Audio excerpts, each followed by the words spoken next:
Om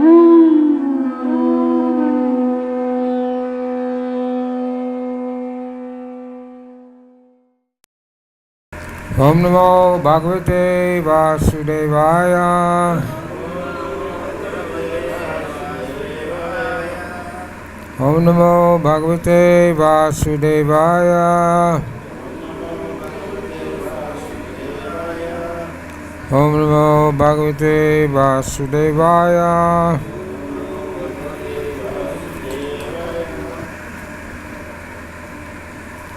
We're reading from the Bhagavad-Gita as it is, chapter 11, text 30, 35 and 36. So I'll read 35 and then we'll chant 36.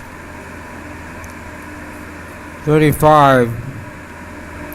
Sanjaya said to Dhritarashtra, O king, after hearing these words from the Supreme Personality of Godhead, the trembling Arjuna offered obeisances with folded hands again and again. He fearfully spoke to the Lord Krishna in a faltering voice as follows. 36. Arjuna Vacha Sane Rishikesha Tava Prakirtya Jagat Prarishati Anu Rayate Cha Rakshami Bhavanti Disho Drishvanti Sarve Mamasyanti Chad Shira Sangha. Arjuna Vacha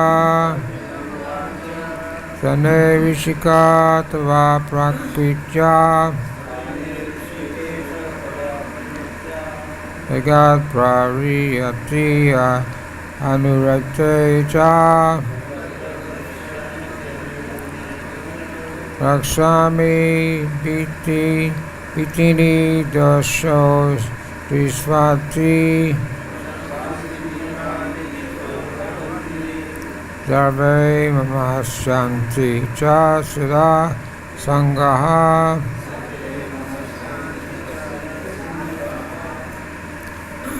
Word for word. Arjuna Vacha. Arjuna said, Dane, rightly, Rishikesha Isha, O master of the senses, Tava, your Prakritya, by the glories, Jagat, the entire world, Harishati, the rejoicing, Anurajate, is becoming attached, Cha, and Rashrami, the demons, Vitani, out of fear, Ishaha, in all directions, Ravanti, are fleeing, Sarve, all, Namasyanti, are offering respects, Kya, also, Sangaha, the perfect human beings.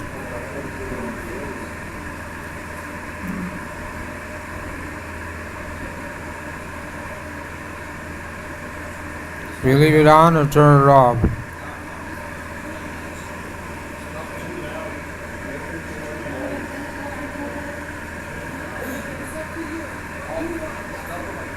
No, but if you can't hear, can you hear? Can you hear?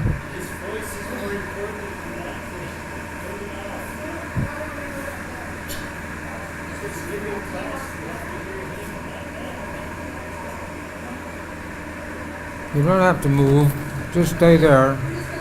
Just turn it off.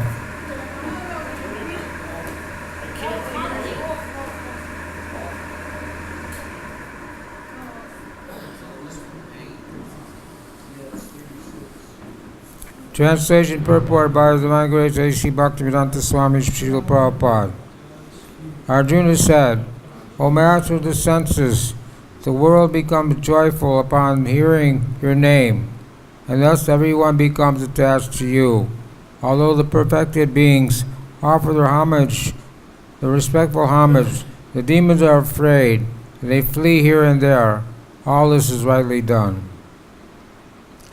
Purport. Arjuna, after hearing from Krishna about the outcome of the battle of Kurukshetra, became enlightened. As a great devotee and friend of the Supreme Personality of Godhead, he said that everything done by Krishna is quite fit. Arjuna confirmed that Krishna is the maintainer and the object of worship for the devotees and destroyer of the undesirables.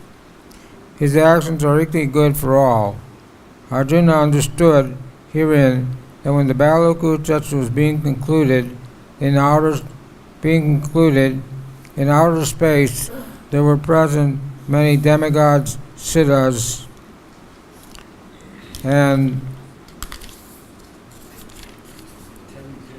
the intelligentsia of the higher planets, and they were observing the fight. Because Krishna was present, when Arjuna saw the universal form of the Lord, the demigods took pleasure in it, but others who were demons and atheists could not understand it when the Lord was praised. Out of their natural fear of the devastating form of the Supreme Personality of Godhead, they fled.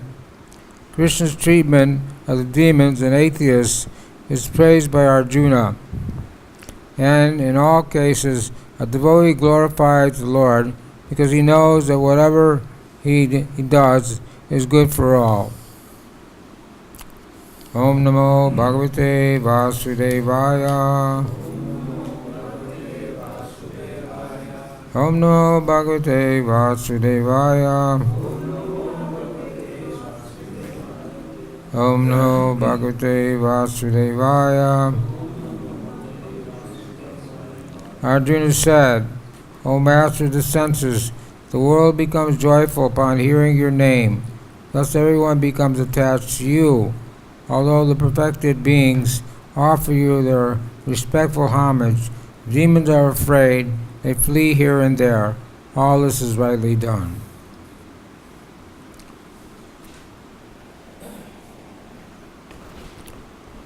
That is chapter 11, Universal Form.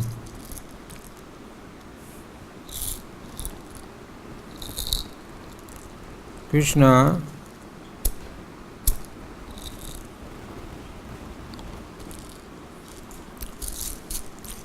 at the request of Arjuna, showing this universal form.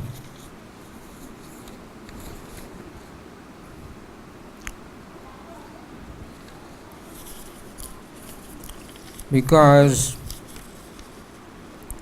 Arjuna wanted to prove the world that Krishna was not an ordinary person.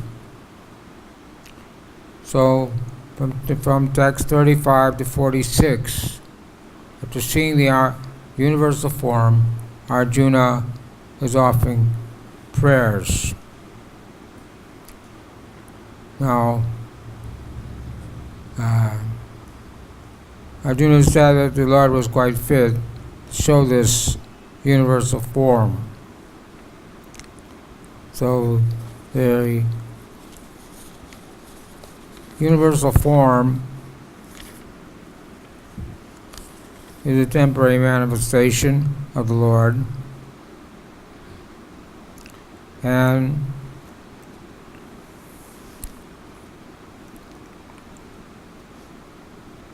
the devotees, it says here that the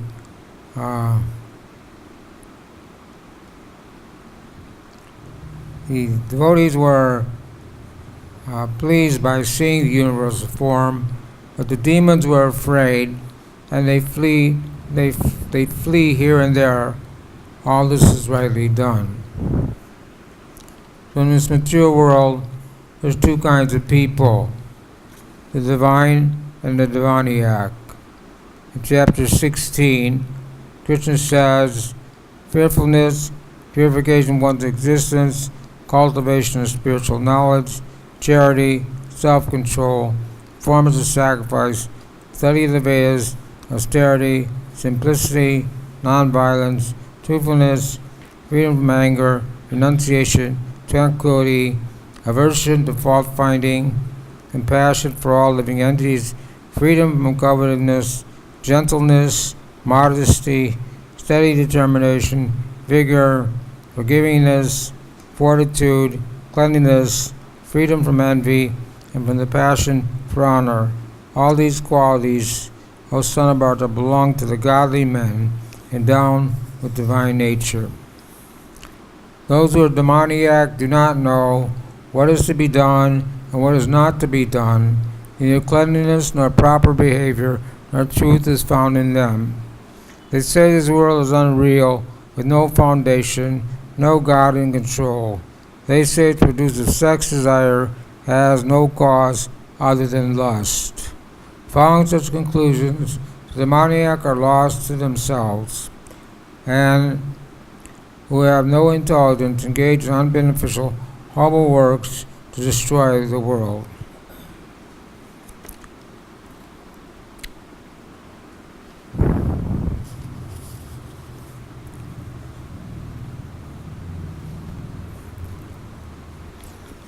There's always been these two classes of human beings, divine and demoniac.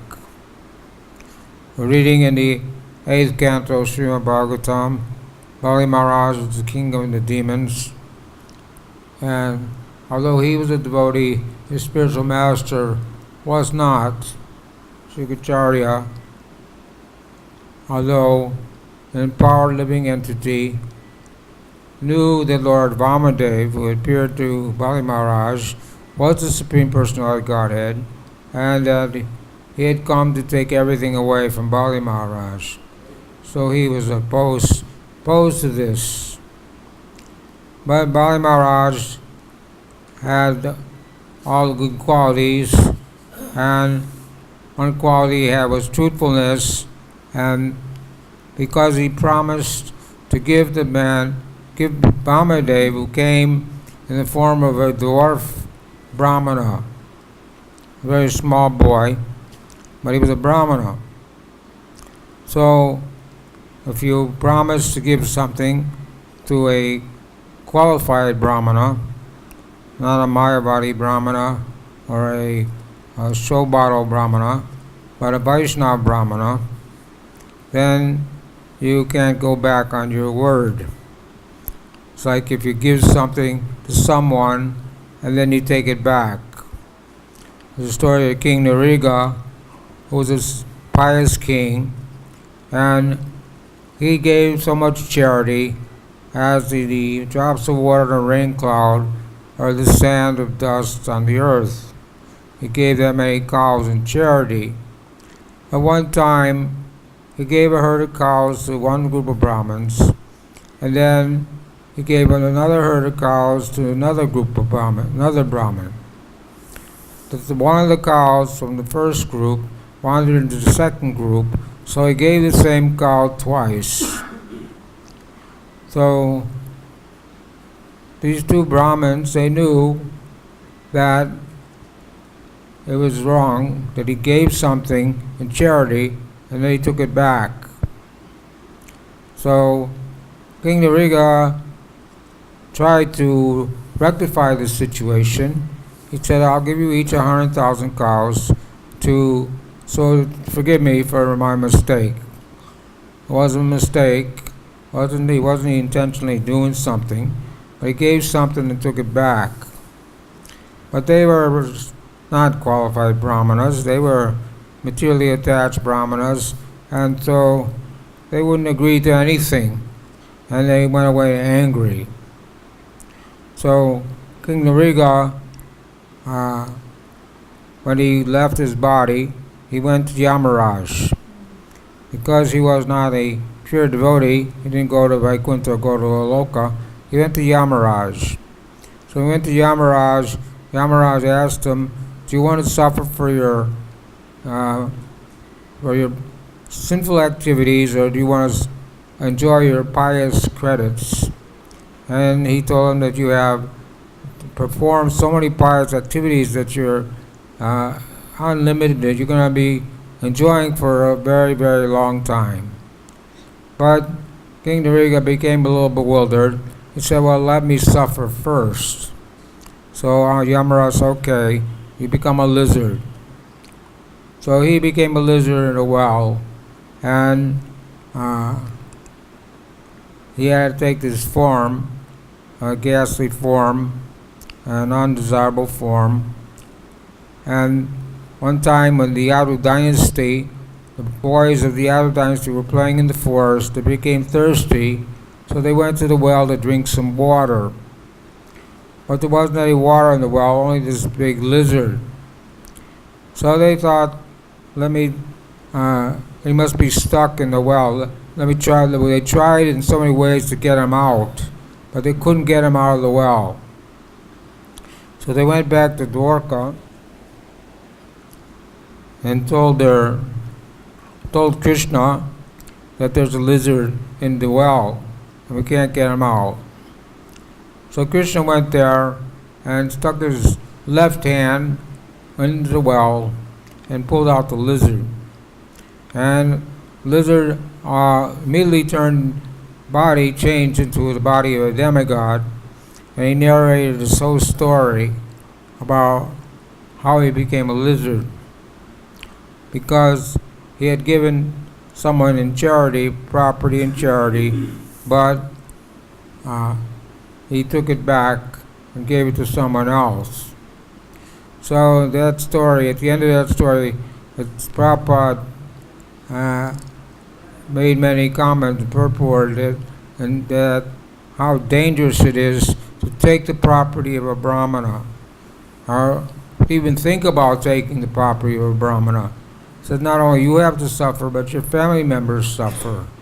So we should be very careful, and when we give something to someone, that we don't then change our mind and we decide to take it back. We should give it in charity, and that's it. So maybe are the godly qualities of those who are devotees. They give in charity to the qualified brahmanas. That's the standard. When Rupa Goswami retired from family life, Rupa and Sanatana Goswami retired from family life, they had boatloads of gold and silver. So they gave 50% of their income to the Brahmins and the Vaishnavas. They kept 25% they gave 25% to their family members, and they kept 25% for emergency, because they knew that they were going to have trouble with the government because they resigned from their post. So this way they divided their wealth and renounced the world. So there's the demons and the devotees are always there.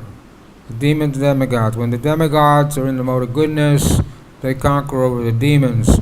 When the demigods are in the mode of passionate ignorance, then the demons conquer over the demigods. This is going on since time immemorial.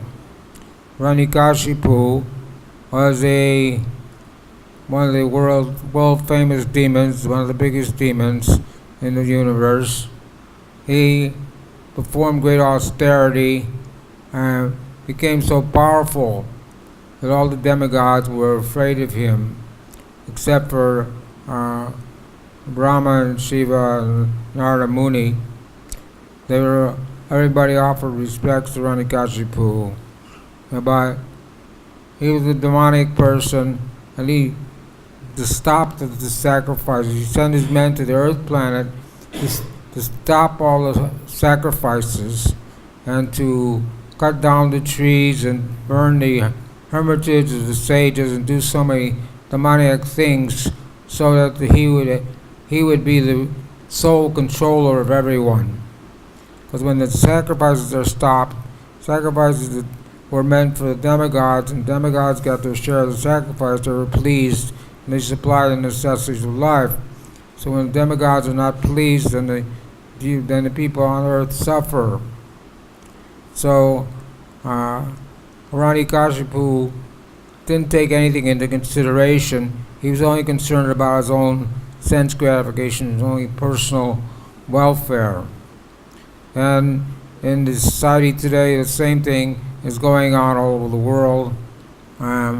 We had the World War I, World War II. These were all started by demoniac people who were only interested in sense gratification and gaining power for some reason or another. They wanted to gain power over everyone, conquer over everyone. But Janmamrita Jaravati, everyone is faced with the real problems of life, which is birth, death, old age, and disease. So no matter how much you have, how much money you accumulate, how much power you get, how much land you own, you have to die and you have to leave everything. You come in the world with nothing, and you leave the world with nothing. But they don't consider that. The demoniac people think that they're never going to die, they're going to live forever, and that they should acquire as much as possible for their sense gratification. So even though Hiranyakashipu, when he became so powerful and so had so much, he wasn't satisfied. And then he even, because he was a demon, he called his son, Prahlad Maharaj, who was a 5-year-old boy, and asked his son, "What's the best thing you've learned from your teachers?" So Prahlad Maharaj was a devotee, and Hiranyakashipu was a demon. So Prahlad Maharaj had been sent to school by the sons of Sukacharya, Ananda and Amarka, to learn about politics, about friends and enemies. But he didn't like to hear these things. So when his father asked him what was the best thing he learned from his teachers, he replied that the best thing is to take to the worship of Vishnu, Nitya Vidu Sarvagatim Hi Vishnu, and that this world is an annakupam, that the household life is a deep dark well, and everyone should try to get out of that well and go back home, back to Godhead. So Hiranyakashipu became angry when he heard the Vaishnava philosophy. This is the difference between devotees and demons. Here the demons saw the universal form, they became afraid and they fled here and there and everywhere. It was rightly done. So, but Prahlad Maharaj was never disturbed. The devotee is never disturbed, even though there's so many demoniac elements. When the Krishna consciousness movement was started, we met with so many demoniac people, so many oppositions. Even today we are met with so many oppositions from demoniac people. Especially in the beginning of the movement, people didn't know who we were, and the people who were demoniac would give trouble to the devotees. When the devotees in Russia, especially in Russia, the communists, the KGB, they were tortured the devotees. They sent the devotees to mental hospitals, because in mental hospitals there's no time limit, and you can stay there. When you're sent to jail, you get a sentence for a certain time limit, and then they let you out. And so they tortured devotees in the mental hospitals, and they also sent many devotees to jail. And one devotee wrote a book called The Salted Bread about his experience, how he went to jail, went to Siberia. Only fault was that he was distributing books about God. And this was considered a crime by the KGB. But when he went to jail in Siberia, the guards, the people in charge there, say, "What is his crime?" They say, "Well, he's selling religious books," and they say, "Well, that's not really a crime. At least it's not a crime that called it for hardcore criminals. This place, this jail in Siberia was for hardcore criminals, those who were murderers and thieves and rogues and so many bad people." So the demoniac elements, as opposed to the devotees, is always there. And people don't like the devotees because we're telling people they have to give up meat eating, gambling, intoxication, illicit sex. And this is the root of all the pleasures people have. And if they do that, then they have to close the slaughterhouses, they have to close the liquor houses, they have to close the gambling houses, they have to do so many things that will ruin the economy, ruin their business, ruin their mentality, ruin their society, what they think. So there's always opposition to the devotees of the Lord. So divine and demoniac are always there. These two classes are always there. But when one comes in this material world, sometimes a devotee is born in a demon family, and sometimes a devotee is born in a demon family, and sometimes a devotee in a devotee family becomes a demon. The Lord Chaitanya declared in Chaitanya Bhagavad that anyone who gives trouble to my devotee, I will kill anyone who opposes my devotees. And actually, he did that. One person, his name was Bhuwaneshwar. He was Kalyavana. Was that? No, that wasn't his name. Anyway, he was born in a devotee family. His mother was Mother Earth, and his father was Lord Vraha. So he was actually the son of the Supreme Personality Godhead. But because he had gotten into bad association, he became a demon, and Krishna ended up fighting with him and killing him. So in this way, someone can become a devotee and stay a devotee, or someone can become a devotee and become a demon. According to the modes of material nature, according to the association you get, you may be either one of these categories. And this has been going on since the beginning of creation. Of course, in Satya Yuga, the people were mostly God conscious, so there was less demoniac influence. In the Treta Yuga, it gets less, 50%. Dwapara Yuga, 25%. In Kali Yuga, practically nobody, everybody, all the people are demons. But there's two kinds of people in this world: those who are devotees, and those who are innocent, and those who are demons. Even Srila Prabhupada was on 2nd Avenue. He was having kirtan at 7 o'clock in the morning, which is not so early. When we started the Krishna conscious movement, we would have kirtan at 4 o'clock in the morning. And this would disturb the neighbors, and they'd call the police and tell us we have to stop, or we have to make arrangements to make our temple room soundproof, and or stop playing the instruments for Mangal Artik. So even on 2nd Avenue, Prabhupada would have his kirtan at 7 o'clock in the morning, when he played kartals and rang the bell and did Artik.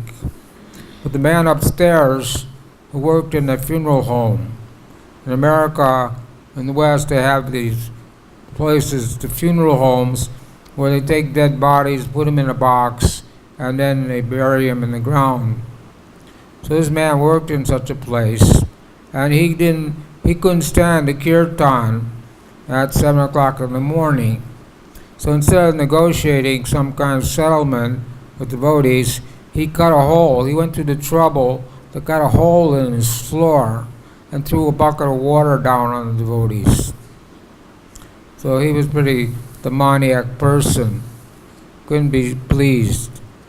And because we had kirtan at 4 o'clock in the morning, disturbing people, because most people go to sleep. Whereas it says the time of awakening for the devotees is the time of night for the non-devotees. So devotees go to sleep early 9, 10 o'clock, and the demons and atheists stay up till 2, 3 o'clock in the morning. So they want to sleep all morning. So we were having kirtan at 4 o'clock, 4:30 in the morning. It was disturbing the people. And also, they would do things like they put a radio in their window and blast demoniac music into the temple. Even in Krishna Balaram Mandir, the man next door didn't like the fact that we were ringing the bell at 4:30 in the morning. Although all over Vrindavan, there's so many kirtans that go on all night long, blasting over loudspeakers, so many things are there. But this man couldn't tolerate that we were ringing the bell at 4:30 in the morning. So he deliberately put a loudspeaker on his roof and started playing bhajans or some kind of music during our japa time. So we had to go there and negotiate with him so he'd stop that, and we agreed to stop ringing the bell for some time until he left his body. So this way, the demons are always there, even in the Dham, even in Vrindavan. People act in a demoniac way and don't like instead of coming to the temple at 4:30 in the morning and joining in with the kirtan, he wanted to sleep. So we were disturbing him. So this universal form is not a pleasing form. Arjuna was fearful at seeing it, but he was joyful at the same time. He didn't want, but the demons saw it. They were fleeing and running away, and they weren't happy to see that.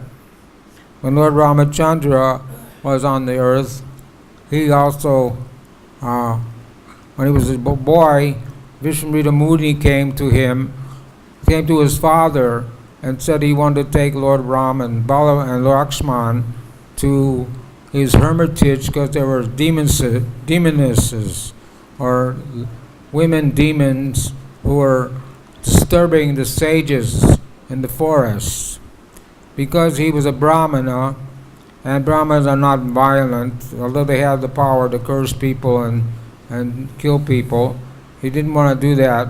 So he called Lord Ram, who was a Kshatriya, and Lakshman to come there and to destroy these demonesses. But Lord Ram was a little reluctant to kill women because it's Brahmin or Kshatriyas are not supposed to kill women or old people. But when he saw the situation was that these demonesses were disturbing the Brahmanas, he did kill them. So in this way, there's always the demoniac element there that come and disturb the devotees and disturb the sages and make so many disturbances. So when Lord Chaitanya started his Sankirtan movement in Navadvip, the Smarta Brahmins went to the Qazi and lodged a complaint that the devotees were doing kirtan and were ruining their Hindu culture. So they told the Qazi was forced to go to the house of Srivas Thakur, and he stopped the kirtan, broke the drum, and made a declaration that anyone who's caught doing kirtan in my district will all his possessions will be taken away, and he'll be turned into a Muslim. So the devotees became a little fearful, a little hesitant about doing kirtan because of this Qazi's declaration. But Lord Chaitanya said that they should just continue doing their kirtan. When devotees were in Australia, they were going on the street doing kirtan, and the police would come and arrest them, put them in jail, and then they'd let them go after some time. It was not really a big crime, chanting God's name on the street. That's not a big crime, that's a misdemeanor. Or sometimes devotees didn't have a permit, to be arrested, have to pay a small fine. That's not really a big crime. So they asked Prabhupada, what should they do about Australia? Should we hire a lawyer? What should we do? The police keep arresting us. Prabhupada said, no, you just go on chanting, and when you go to jail, you keep chanting. So they did that, and after some time, they had a court case, and the judge ruled in the favor of devotees and said these are nice people, you should leave them alone. So in the same way, Lord Chaitanya told the devotees that you should not be afraid of the Qazi, and he organized a civil disobedience movement, or he organized a massive kirtan to march down the Qazi's house. And they were all carrying torches because it was nighttime to light everything up.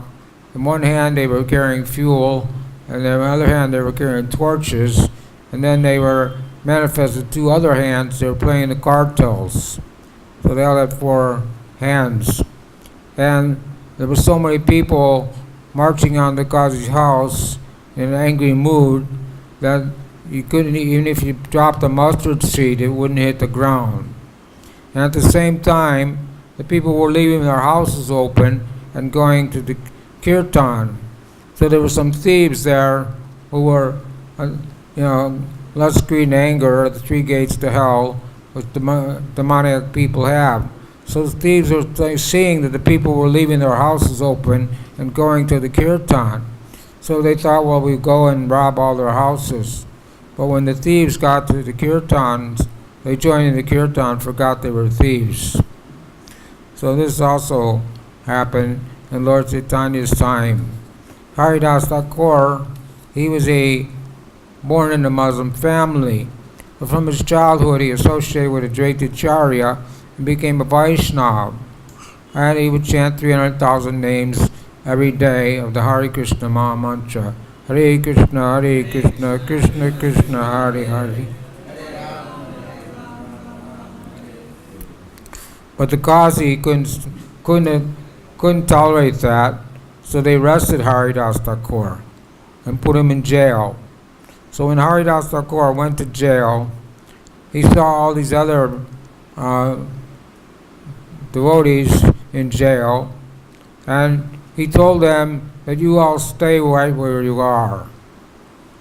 So they became a little unhappy. They didn't know what he meant. They thought they had to stay in jail their whole life. But because Haridas Thakur went there, and he was a great devotee, when they saw Haridas Thakur, they became Krishna conscious. So he told them that you got the wrong idea. I said stay right where you are, that you're going to get released from jail very soon, but you should stay Krishna conscious. You should not go back to your old sinful habits. You should become devotees and stay Krishna conscious, and follow the four regulated principles. So they arrested Haridas Thakur and tried to convince him that he was doing the wrong thing, that he was born in a Muslim family, that he should preach Muslim philosophy. But Haridas Thakur said, even if you cut my body into millions of pieces, I'll never give up chanting the holy name. So the Qazi said, then, what should we do? I said, you should beat Haridas Thakur in 22 marketplaces. But no one could survive even in 3 or 4 marketplaces. But Haridas Thakur was protected by Lord Chaitanya. And he had compassion for the people who were beating him, so he didn't allow Lord Chaitanya to kill them. But they continued to beat him in 22 marketplaces, but he didn't die. So they said, the people who were beating him said, if you don't die, then the Qazi is going to kill us. We're not beating you. We're not killing you. So he said, okay, I'll die. So he pretended like he was dead. He went into samadhi. And he took his body to the Qazi and to the Nawab. And the Nawab said, well, you should bury his body. But the Qazi said, no, that's too glorious. Because Muslims, they don't burn body, they bury the body when someone dies. So they decided, okay, well then we'll throw his body in the Ganga. So they took Haridas Thakur's body to the Ganga, but immediately it became so heavy, no one could lift it. But after some time, they did lift it, they threw him into the Ganga, and then he swam down to his village and was still alive.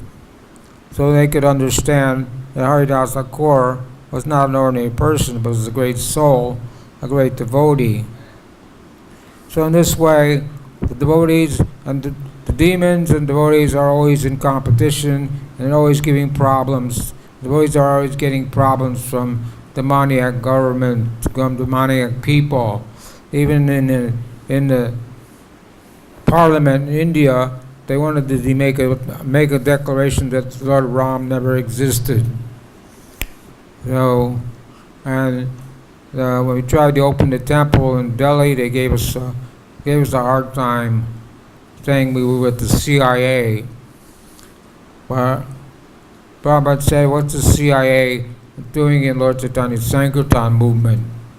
The CIA, you never see a CIA man coming at 4 o'clock in the morning to Mangalarti or going out on the street in Dhoti and Kurta and Tilak and chanting Hare Krishna. So it was an absurd observation or some kind of propaganda, false propaganda that would give us problems in pushing on our Krishna conscious movement. So in this way, there'll always be this influence between the demons and the devotees. But because we're preaching Krishna consciousness all over the world, and we're distributing Srila Prabhupada books, people are demoniac. They don't want to take the book. We go to preach people, we go to distribute books, we take this book, people say, no, I don't have time, I don't want that book. But somehow we convince them to take a book.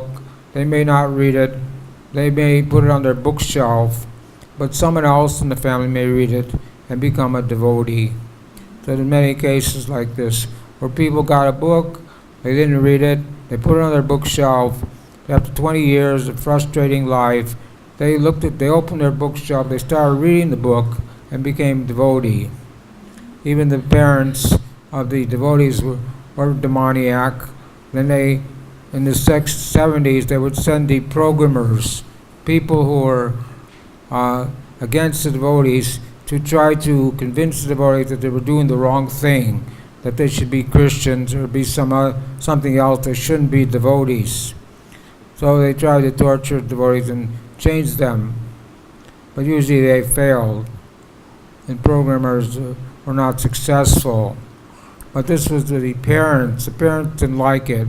If someone became a devotee, parents would object that you don't eat meat, you don't have illicit sex, you don't gamble, you don't take intoxication. So the parents were saying, why you can't be normal like everybody else? What's wrong with you? When they didn't like it, they say, what have you done to our children? When Brahmananda's mother went to see Prabhupada, he said, she told Prabhupada, my son, they won't even eat my cooking anymore. She was very disturbed. So Prabhupada said, why don't you give us a donation? And she said, well, I already gave my sons. Isn't that enough? And Prabhupada said, yes, thank you very much. So in this way, even the devotees have to face the reality that the parents will not always be favorable. In many cases they are, in many cases they're not. And even Satsarup Maharaj, he called his mother after some time, and she said, "Are you still a Hare Krishna?" He said, "Yes," and she wouldn't even talk to him. So many of the relatives of the devotees, they don't even talk to their family members because they became devotees. But we know that that Krishna consciousness is bona fide religion, and the chanting of the Hare Krishna mantra, Hare Krishna, Krishna Krishna, Hare Hare, Hare Rama, Rama Rama, Hare Hare. You know, this is the Yuga Dharma, the only process. Harinama, Harinama, Harinama, Vikivalo, Kuluna Stema, Semina Stema, Gatyanyata, that this chanting the holy name was inaugurated by the Lord Chaitanya Mahaprabhu 500 years ago, and this is the best process that for humanity to take the Krishna consciousness and make their life successful. Bharat Bhumite Hoy Minusha Janma Jara, Janma Satakara, Parupakara, especially those born in India, to make their life perfect and do good for others, Parupakara, spread Krishna consciousness to all over the world. So in this way, the Krishna consciousness movement is spreading all over the world, trying to influence the demoniac mentality, change the mentality of the society, change the demoniac mentality, and turn people to God, make people God conscious. But of course, it's a difficult thing to do in Kali Yuga because people are so sinful and so demoniac and don't want to give up their sense gratification. Anyway, our time is up. I'll read the translation again. Arjuna said, "O Master, the senses, the world become joyful upon hearing your name, and thus everyone became attached to you. Although the perfected beings offer their homage, respectful homage." Homage means, another meaning for homage is respect or loyalty. Offer their homage. The demons are afraid and they flee here and there. All this is rightly done. So devotees saw the universal form. Demigods saw it. Not everybody could see the universal form, but here it says that Arjuna saw it, and also different demigods saw it, the universal form, but they took pleasure in it. But the demons didn't take pleasure in it. They were fearful and they fled here and there. So when devotees become prominent, then the demons and atheists, they can't stand it. They have to go somewhere else. Even when we do Harinam on the street and chant in a very nice and melodious way, people are disturbed. Some people cover their ears because they're so sinful. They can't stand to hear the holy name. Or many times we were attacked by demoniac people when we were doing Harinam in the 70s and 80s. They would throw different things at us or attack us in many ways. But anyway, now I don't think that's happening so much anymore. Now we're more accepted in society, and people are appreciating more and more the activities of Krishna consciousness. So anybody have any questions or comments? Question man. As you were speaking about Bali Maharaj, so Bali Maharaj, when he was performing the sacrifice with Shukracharya, the sacrifice was performing, that was for demonic sacrifice, or he was not spiritually person. But when Bali Maharaj came, just like you gave the example of Haridas came to the jail and they were thieves, they turned to devotees. So when Vaman Dev came, then Bali Maharaj turned to devotee. Otherwise, before he was demonic and doing the demonic activities and the sacrifice which he was doing demonic sacrifice. He was not doing the spiritual sacrifice. That because Guru is Shukracharya, he is demonic. So can you specify something on that? What sacrifice? What sacrifice? What sacrifice? The sacrifice which Bali Maharaj was performing. Well, it doesn't say anything about a sacrifice in the story. He was performing sacrifice. That time when Vamandev came in the sacrifice, that time he asked, Vamandev asked him that he wants 3 steps. He was performing sacrifice. No. It says in Bhagavad. Anyway, I don't know anything about that.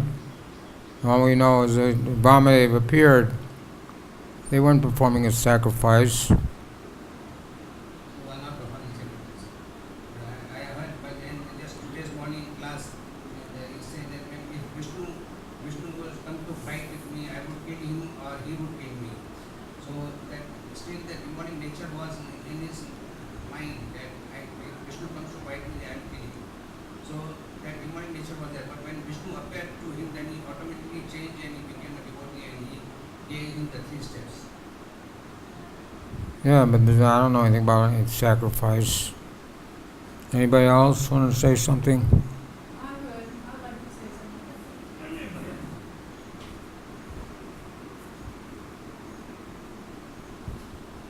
You know anything about sacrifice? So, is it turned on? Are you looking? So, speak up. Okay. So, there are the stories of redemption. What? There are the stories of redemption. So we hear the stories of the demons. But then there's the great stories of redemption. And one of my favorites is that the devotees went to Puerto Rico. You probably know this story. They went to Puerto Rico and they opened a nice small temple there, and they were just getting started, and the devotees, being who they were, they put a loudspeaker on the outside of the temple. And then when they'd have the morning program, the loudspeaker would be blaring all over the place and disturbing so many people. But the man right next door, he happened to be a lawyer. And he told the devotees, get rid of the loudspeaker. Well, the devotees didn't do that, so the lawyers sued them.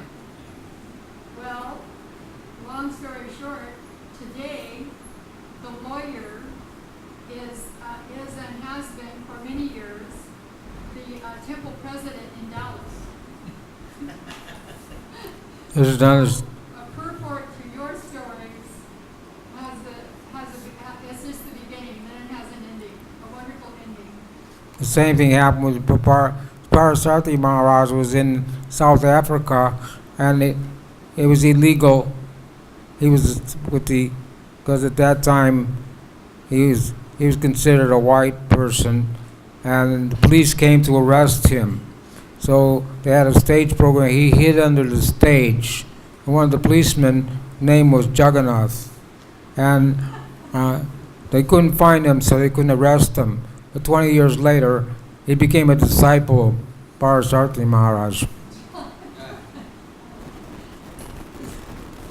Hare Krishna. Srila Prabhupada ki jai.